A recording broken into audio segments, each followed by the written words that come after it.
my first flight in the Hornet was awesome. I remember thinking I'm not ready for it. The amount of flights you actually get in the airplane before they throw the keys at you and say "Don't kill yourself," it's just a handful, Yeah. and it's a significantly more powerful airplane than the T-45. I mean, it's a lot of airplane for a 20-something-year-old person to be unsupervised with. Absolutely. And the thing I remember most about it was I felt like I was King Kong, but at the same time, I was like, man, if anything goes wrong, my fragile knowledge of the NATOPS is all I got, you know.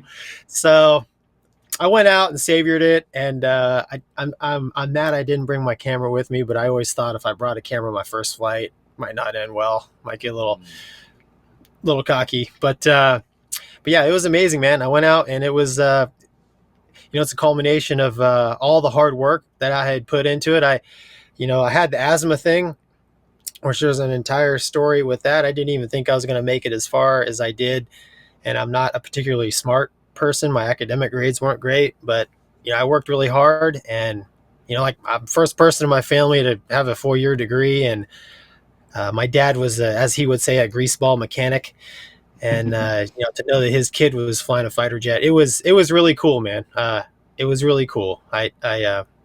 It's something that I always remember. And then the aircraft carrier stuff, you go to the carrier in the T-45, which was scary because that airplane's a little underpowered. But in the Hornet, you do it at night, which I'll be completely honest with you, Mike. I don't remember a lot about my night or CQ in the Hornet except for how scared I was the entire time. Right. And maybe some people, I listen to your channel a lot, huge fan of your work, man. But Yes.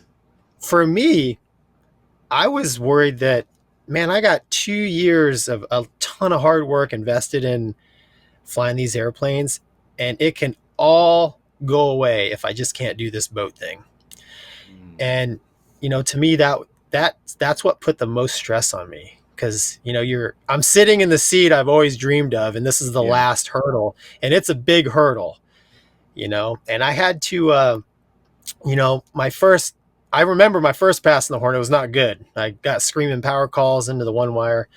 And then after that, I don't remember the rest of the day traps, but I do remember my first night trap. I made the mistake of, I was in a B model. I sent you a picture of that Hornet. It's like the Smurf camo. I didn't turn down the center map display in the back seat, and when we were at the boat, they had June gloom, so there was like a thick cloud layer at around 2,000 feet. Of course, that's like right in it in the pattern on downwind. And I just remember coming in for my first pass at night, and there's like this halo behind me because I'm in the clouds, and it's distracting, and a lot of things going through my mind. And I remember being on final, and everybody talks about, oh, it's a postage stamp, it's tiny, but it really does start to play mind games, at least with me.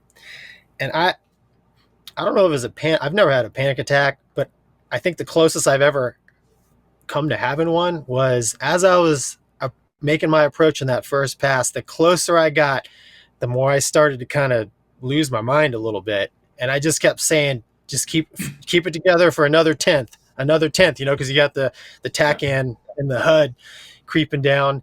And man, it got to a point where, I mean, I was starting to lose it, and they gave me a foul deck wave off.